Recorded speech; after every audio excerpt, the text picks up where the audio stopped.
con nosotros, nuestro columnista. Hoy estuvimos hablando tuyo, Nacho Cámpora, en la radio. Claro, por las construcciones que hace la radio. La radio legitima, la radio ha construido una polifonía de voces, mirá cómo estoy, que nos acompañaron durante todo este año, y los columnistas cumplieron un rol importante. Así que tu columna internacional hoy tiene que arrancar.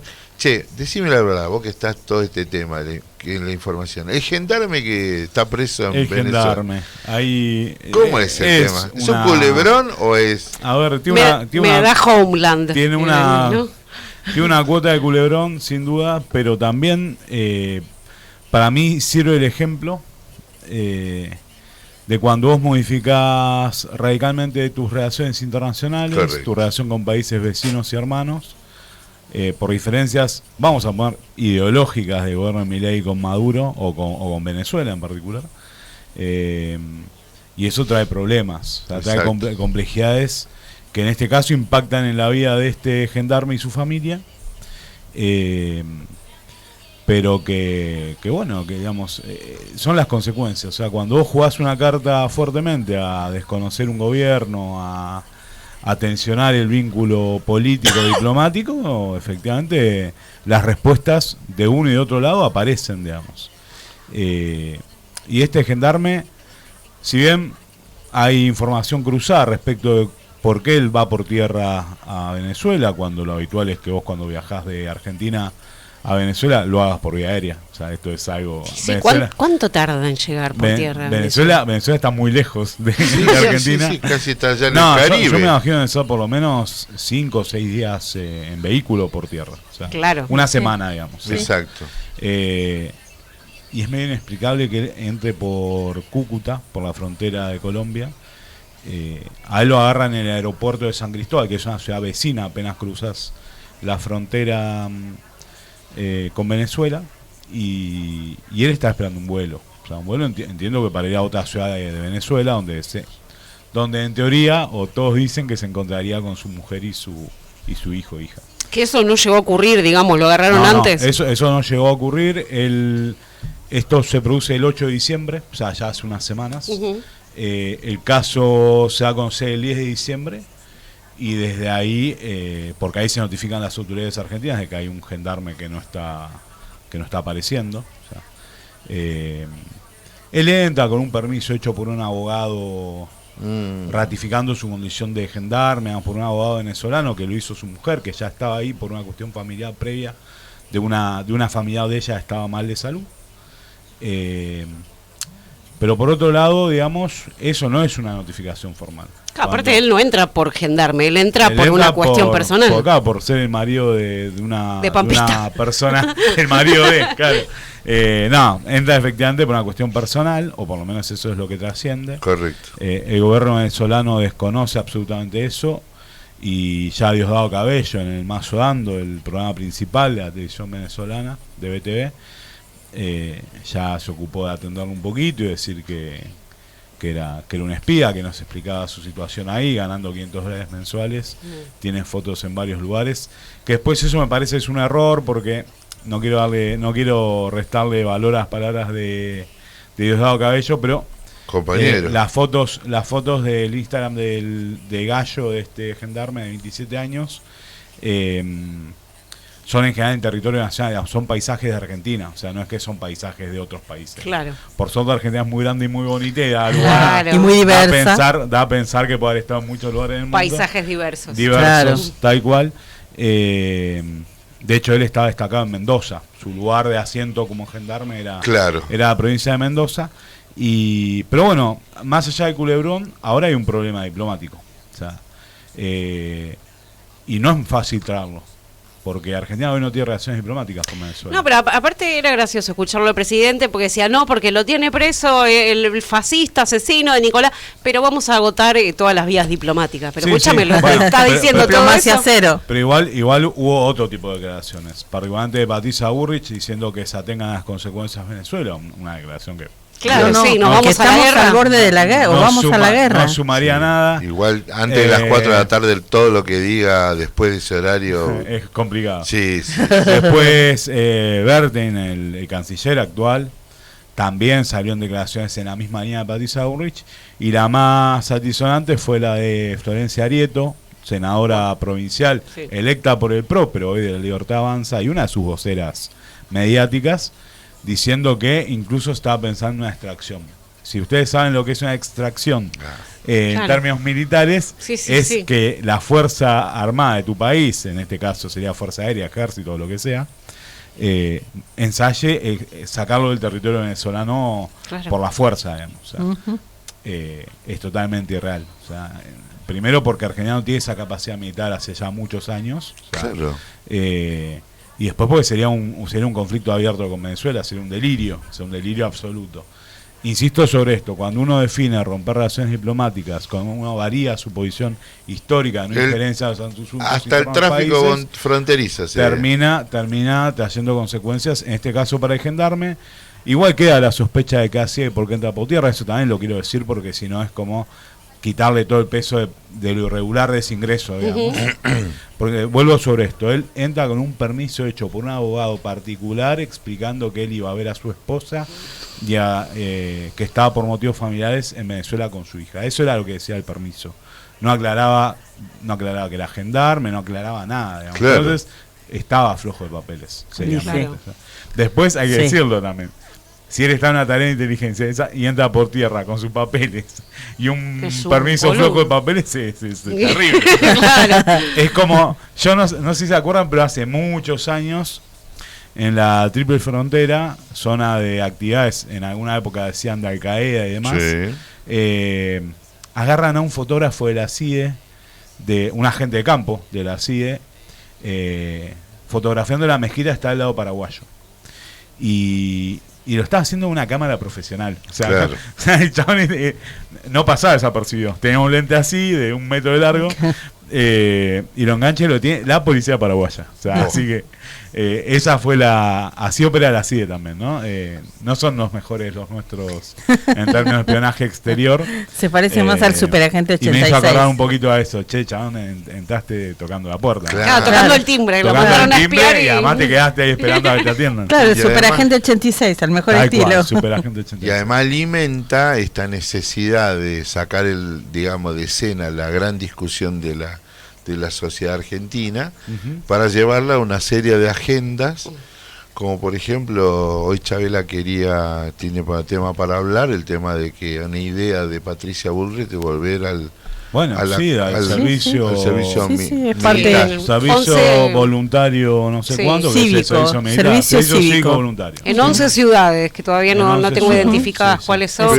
Pero hay un dato, que esto lo sé extraoficialmente, pero por mi vecino, 500.000 pesos cobra un soldado voluntario. Un colimba, digamos. Un colimba. De los voluntarios. Al plata, entonces. Porque terminó en el año 95. ¿Saben qué año empezó la... Ojo que me anoto, No. Me viene bien me entrenan gratis. Como gratis. No te creas. ¿No? No te creas. Son más las veces que comí en tu casa que... Sí. La comida, además la comida... Yo tengo amigos que hicieron en el Colegio Militar de la Nación. O sea, algunos son oficiales, otros se dieron de bajantes. La comida no destacaba por su calidad.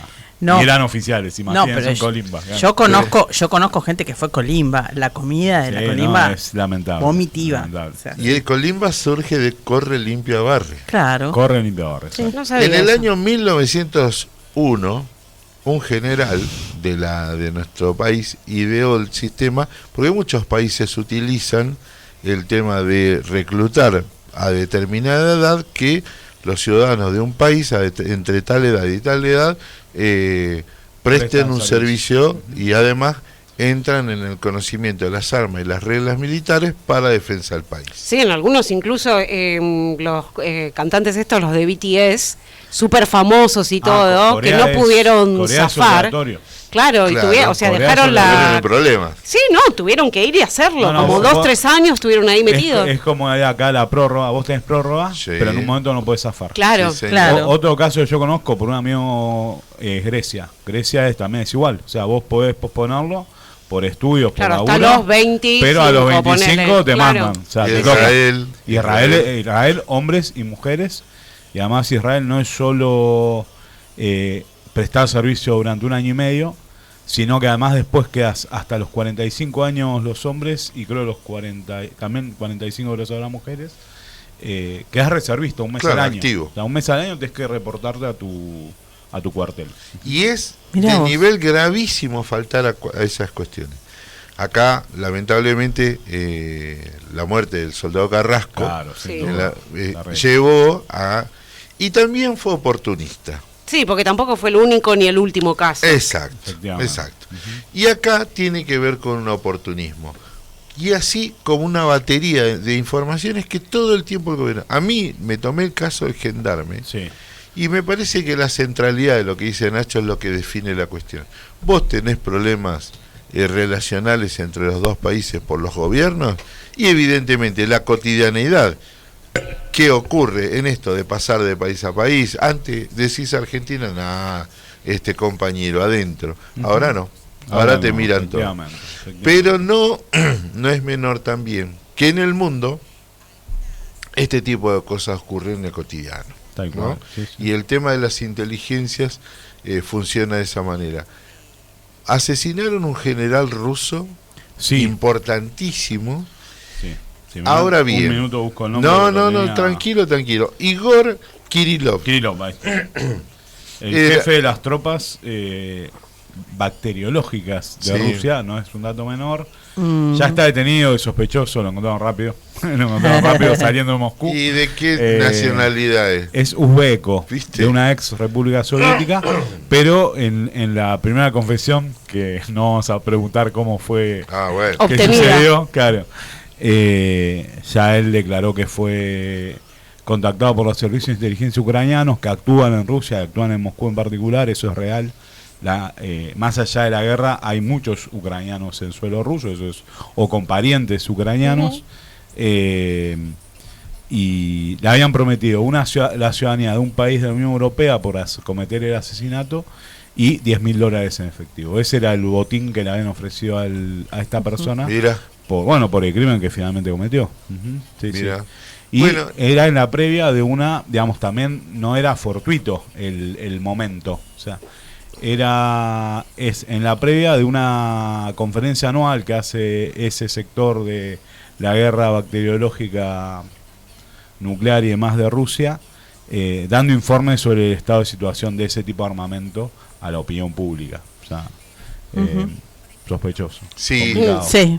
Además, me parece que el fenómeno de la guerra, esto le estoy preguntando al tipo que más sabe entre nosotros, me da la impresión, Nacho, construyamos este comentario, me da la impresión que la información, primero que viene de un solo lado, viene de la OTAN para acá, ¿está? Sí, de los medios occidentales. Exacto. Ese es el punto, acá en general es eso. Y te generan, me parece que los actos de guerra de Ucrania están destinados a cuestiones puntuales. Bajamos tal misil, atacamos tal avión, matamos a tal general, cuando la guerra tiene otras características mucho más amplias. Totalmente. De hecho, ayer en una entrevista a un medio francés, creo que era Le Parisien, Zelensky, una videoconferencia, fue una videollamada él en vivo. Dice que que hoy Ucrania no tiene condiciones para recuperar los territorios en manos de Rusia. Mira qué dato. Que necesitan que eso se resuelva que necesitan apoyo internacional y algún tipo de resolución en términos políticos. O sea, eso no implica que la guerra termina mañana. Por otro lado, también que se ofreció para mediar fue el presidente de Hungría, que ahora se me fue el nombre y es más conocido que ya lo buscamos. Aliado de Putin, digamos. Hungría fue uno de los pocos países de la Unión Europea que no aplicó sanciones a la Federación Rusa, y a lo largo de estos casi 2 años de guerra. Y después sobre eso Zelensky ratificó que rechazó al presidente de Hungría y ratificó que en la mesa de negociación tiene que estar Estados Unidos. Pero Estados Unidos no está Trump no está en la agenda de Trump, la Ucrania. Claro. Digamos, esa es la verdad también. O sea, entonces entiendo que ahí Zelensky está buscando una jugada para salvar las papas, digamos, Claro. en lo que queda. Hay que decirlo, después de la caída del gobierno de Bashar al-Assad, que la semana pasada hablamos largo y tendido, el ejército ruso avanzó fuertemente en posiciones, sobre todo expulsando de territorio ruso y de las dos repúblicas que están en disputa con el ejército ucraniano. Efectivamente avanzó liquidando bolsas de resistencia. O sea, en términos militares eso es brutal. O sea, Claro. ¿Bolsas de resistencia sería? del ejército ucraniano. Ejércitos. Ah, Es- bolsas son grupos de personas. Soldados. Ok. Está buena pregunta. Además, el eufemismo es terrible. Sí, No, sí. no, o sea, Pero bueno, pero avanzó en ese sentido. Y no es casualidad entonces la declaración de ayer de Zelensky un poco abriendo Víctor Orbán, efectivamente. Ahí Está bien. lo encontraba Chávez. está bien, pero fíjate vos que la semana pasada dijiste, ojo, el cambio de atención del frente en Siria, del todo el poderío soviético, a concentrar en la situación en Rusia, desencadenó lo de Siria, pero también produjo un gran avance estas bolsas de resistencia. Sí, claro, sí, que es o terrible. focos de resistencia, algo. y es cierto. Ahora vuelvo a repetir, todo lo que uno lee sobre la guerra de Rusia a Ucrania está apuntada desde victorias, casi te diría micro victorias, ¿no? Individuales, Totalmente. puntuales. Yo soy, digamos, soy un gran usuario de Telegram y sus canales de noticias de distintos. En Telegram. Telegram es fenomenal porque vos tenés el canal, no sé.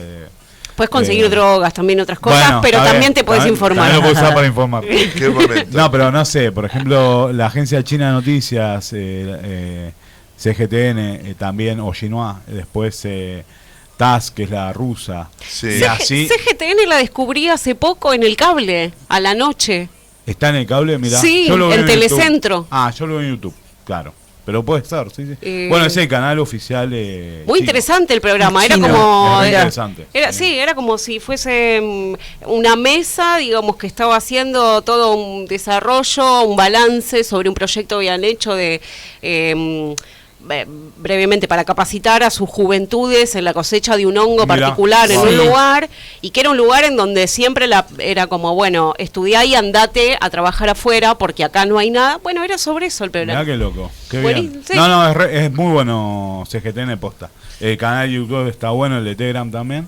Bueno, pero efectivamente uno se informa. También tengo algunos medios occidentales, obvio, que me interesan, o agencias de noticias, sobre todo para dar los cables. Y el punto es que cuando vos ves hoy los avances y retrocesos de uno y otro en la guerra en Ucrania, destruyeron 3 vehículos, 4 bajas, Claro. retomaron Sí. el poblado y vos decís, Sí. todo esto es incomprobable también, o sea, Sí. No, porque no es posible. digamos, Claro. efectivamente es una guerra, o sea, es una guerra donde la situación está muy compleja para todos, y aunque más allá de eso, efectivamente esta semana se vio un avance ruso, particularmente en el territorio, pero la verdad no está a la orden del día en las guerras, en ningún conflicto bélico, en este tampoco. O sea, Igual No, no. es el hecho que atrapa toda la atención durante todo el año. Además, en este año hemos hablado sobre todo del conflicto entre Ucrania y Rusia, pero los años electorales de determinados países, digo, Estados Unidos. sí, claro, hablamos de Alemania, ¿Cuál es Estados a tu Unidos. criterio el hecho que a nosotros también nos pone en el medio de la discusión internacional? Mirá, yo creo que no me centraré en un país, sí diría que hay un fenómeno que además en el último tiempo, y no llegamos a hablar sobre todo por lo de Siria, de algunos conflictos como más globales, pero hubo algunas elecciones, por ejemplo, hubo un referéndum en Moldavia, que es un país entre Rumania y Ucrania, un país chiquito, Sí. ex República Soviética, que ganó el sí a comenzar el ingreso a la Unión Europea por 1,5 puntos. O sea, fue un resultado casi empate técnico y generó una crisis política muy seria. En Rumania, su hermano mayor, porque además los dos hablan rumano, tienen como lenguaje, Mirá. un idioma que tiene mucho en común con el nuestro, además. Claro, con el castellano, sí. Con el castellano. En Rumania, la semana pasada, el Comité Nacional Electoral anuló las elecciones porque ganó un candidato de ultraderecha, o sea, que rompe el sistema de partidos políticos, porque el tipo es un outsider real que gana por su campaña en TikTok. Ese es el factor determinante de la victoria. Rumania es uno de los países más pobres de la Unión Europea, es un país que está en la OTAN, que está muy afectado porque es como un portaaviones terrestre de las operaciones militares hacia Ucrania, sobre todo. Y es bastante chico, ¿no? En términos geográficos, digamos. No, territorialmente no. Es un país pobre realmente dentro de la Unión Europea. O sea, es como un país de tercera categoría en la Unión Europea. Sí. Y el punto es que el tipo gana y rompe a los dos partidos, digamos, después de la caída del socialismo, hace 30 años. ¿Y le bajan esa elección? Y no la reconocen. El mismo sistema electoral determina que hubo injerencia rusa, incomprobable, nunca lo sabremos. el gendarme en Venezuela. Y anula la elección. Y el otro caso que quería traer cortito, Georgia, ex República Soviética en el Cáucaso, entre Azerbaiyán y Armenia. Por ahí Armenia a nosotros nos suena más, porque hay una colectividad grosa armenia en Argentina, y hay muchos amigos de la colectividad. Sí, es cierto, es grande. Grande, la verdad, sí. Nuestra operadora. Claro, tal cual. Nayanush. Bueno, y efectivamente en Georgia hay una crisis política. Gana un partido que se llama Sueño Georgiano, un partido cachol, o sea, para atrapar todo. Gana la elección por amplia mayoría, derrota al sector pro-europeo dentro del... Hoy la política georgiana se viene entre un sector más que no es prorruso, pero que la prensa occidental dice es prorruso, que es este Sueño Georgiano, y la oposición pro-europea. Y lo primero que declara el nuevo primer ministro es que van a suspender las negociaciones de ingreso a la Unión Europea por 4 años. Y estos primeros que nombraste, ¿cómo es? Sueño Georgiano, sí, el partido ganó. ¿Qué tienen como un tinte nacionalista? ¿Qué sería? Es un partido que tiene uno para cada sector, digamos. O sea, atrapan todo, van por todo el espectro político. Bien, van por más. Eso es diplomacia, ¿ves? Eso es diplomacia. Como la alianza. De hecho, su presidente jugó en el Milan. Fue defensor, era el 5 del Milan, Caja Kalatze. Un defensor bastante importante en la historia del fútbol de Georgia, sin duda, pero además un muy buen jugador del Milan hace unos 15, 20 años. Mirá vos. Y efectivamente ahí hay una crisis en torno al resultado electoral. Y ahí entra en juego la situación de cómo las elecciones la democracia como tal empieza a ser un problema para ciertos sectores del sistema. Totalmente. Se juegan más cosas. Y efectivamente intervienen poderes que no deberían poder intervenir sobre la decisión popular. Por ejemplo, acá la presidenta se declaró en rebeldía. Como ya no tiene gobierno y es pro-europea la de Georgia, está en contra del primer ministro. Entonces hay una dualidad de poderes que no... ¿Puede ser que las guerras sean la respuesta, digamos, la guerra sea la respuesta a esta realidad que vivimos en este tiempo? En estas primeras 20 años del siglo XXI, porque además quería traer y compartir con la mesa una información que viene de la PEC, que es la campaña emblema de prensa, una ONG, que dice que al menos 165 periodistas murieron asesinados en 2024, ¿no? Que es el año más letal para los trabajadores de prensa. De hecho, y esto se une un poco a lo que charlábamos sobre la información, ¿no? Claro. Y cómo llega la información de alguna manera. Por supuesto que de esos 165 periodistas, 74 murieron en Gaza. En Gaza, tal cual. Iba justo a eso. Sí, efectivamente. Cuando se cae el socialismo y es el fin de la historia, en teoría, después la historia mostró que no había fin de ninguna manera, viene una etapa en la cual se apostaba a un mundo sin guerras. Los 90 tuvieron guerras, muchas, la de Yugoslavia, la de Irak, Afganistán, ni hablar. Pero estas primeras 2 décadas del siglo XXI efectivamente demostraron que los conflictos están a la orden del día, que ahora son cada vez más determinantes en sectores donde se entendía que ya no había conflictividad bélica, digamos, vuelven esa situación. El caso más palpable es hoy Medio Oriente. Israel ocupó esos 25 kilómetros de Siria a las alturas del Golán, y ya ayer Netanyahu dijo que no se va a retirar, que hasta que no haya estabilidad en Siria no se retiran. Y algo que yo comentaba la semana pasada, los turcos ya están en un conflicto con las tropas del Frente Democrático Sirio, un sector de los que tomaron el poder. Entonces efectivamente aparece de nuevo que la paz en Siria no llegó. No, digamos. por O sea, supuesto. va a continuar la guerra en torno al... Había un objetivo común. El objetivo común era sacarlo a Bashar al-Assad. Pero después se dan vuelta y empiezan a pensar. Efectivamente, empiezan Esos son bravos esos muchachos. Son bravos. Entonces, si miramos el mapa mundo... Nenes malos. Claro, no. Jodida. Viste, tenés conflicto en Oriente, Medio Oriente, en esta cuestión, de un tipo de característica. Aparece, irrumpe en el sudeste asiático toda esta conflictividad de las Coreas, bueno, eso está a la orden del día. Posiciones. La guerra en Europa, en Ucrania, Rusia, sí, claro. Que no se aviven, porque mal que mal en América estamos meonteritos. Nosotros tenemos que... Tendremos pobreza. No demos ideas. Digamos, hay una realidad, los últimos conflictos grandes de América del Sur y América Central sobre todo, son en torno a los 90 o principalmente 80s. Sí. ¿Viste? Después de eso ya se lograron algunos procesos de paz interesantes, otros no tanto, sin duda. Lo del continente de paz es algo que nosotros tenemos que defender siempre en nuestro continente. Creo que ayuda a una cuestión común, que es algunos lazos culturales mucho más fuertes que en otros continentes. Coincido. Las no diferencias, sobre todo en el orden religioso, étnico, o sea, en general somos sudamericanos, hablamos español o portugués. Sí. El catolicismo es la religión principal, sin duda. Eso me parece son factores comunes, y después hay miles de factores, rasgos culturales comunes. Totalmente. Que ayudan a evitar esa situación. Pero nuestro continente tuvo guerras muy cruentas, la guerra de Chaco, las guerras entre Ecuador y Perú, el conflicto interno colombiano, o sea, hay Nicaragua con los contras. En esa guerra quedamos mal con los dos. Con Ecuador y con Perú. Perú porque nos ayudó en Malvinas.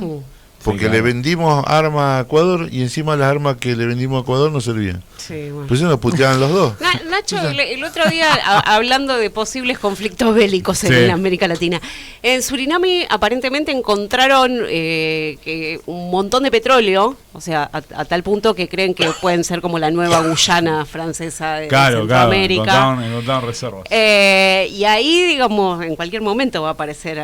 Sí, digamos, Surinam es un país para nosotros sumamente desconocido. Totalmente. Es parte de Sudamérica, pero ellos no se sienten parte, sienten más del ámbito caribeño, digamos. Claro. No, aparte hay una gran población, yo cero idea tenía, de africanos, otro tanto de franceses. Sí, era un punto de llegada, o por lo menos de asentamiento de la inmigración africana al continente.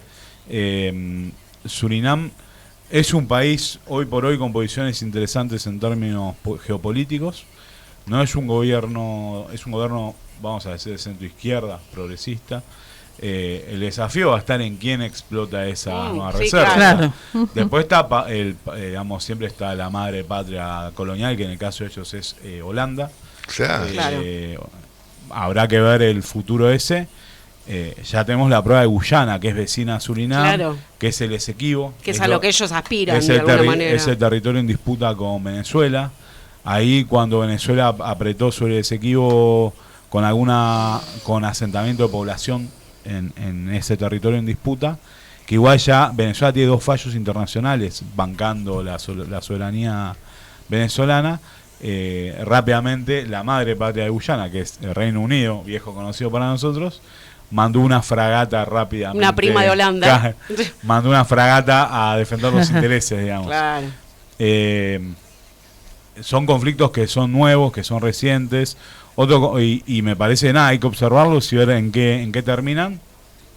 Uno querría decir que ojalá terminen en que esos países son realmente pobres tengan mejores condiciones de vida para su pueblo. No creo que sea fácil el camino, pero me parece que eso sería el objetivo. Sí, porque incluso se hablaba que los que al momento estaban con el tema del oro y qué sé yo, tampoco eran extranjeros, como pasa siempre. Claro, operan multinacionales bajo sus propias reglas. Esa es la historia de esos pueblos. Sí.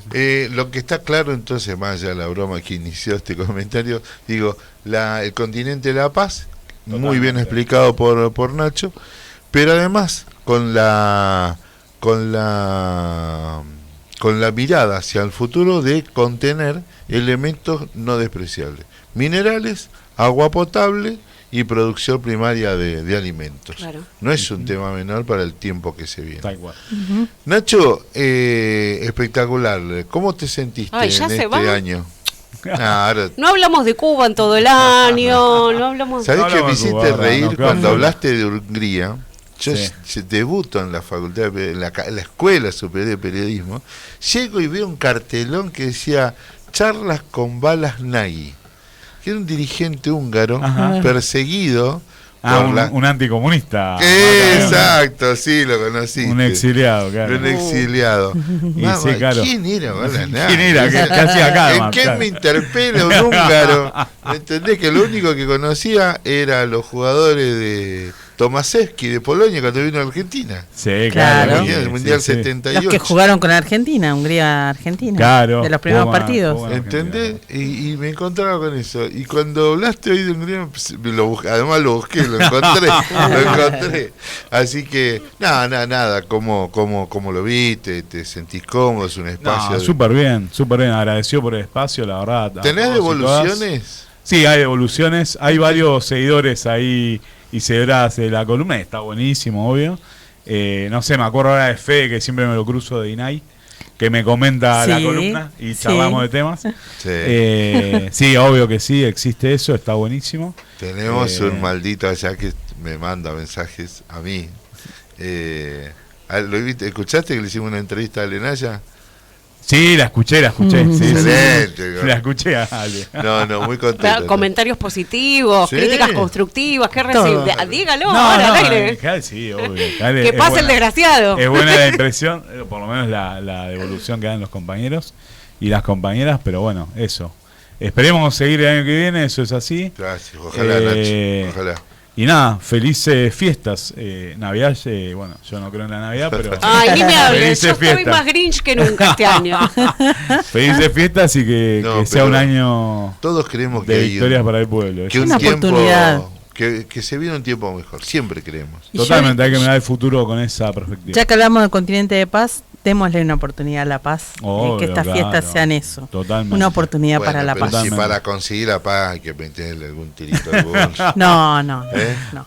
Bueno, por lo Claro. pronto mañana a las 11 todos a justicia. Sí. Todos a Ahí justicia, sí. Hay que bancar Sí, fuertemente sí. a los compas. Y Estamos Exactamente. tratando de que Paola Pedroncini en un ratito salga por están en elecciones, además, Sí, así que todo el además. éxito ahí a los compañeros en Gracias, En Nacho. derechos humanos, sí, Sí, tal cual. es verdad. Bueno, Nacho, un gusto Nacho, haber compartido gracias. los miércoles contigo. Ahora puedo armar un grupo de fans entonces. Ah, bueno, ¿por qué no?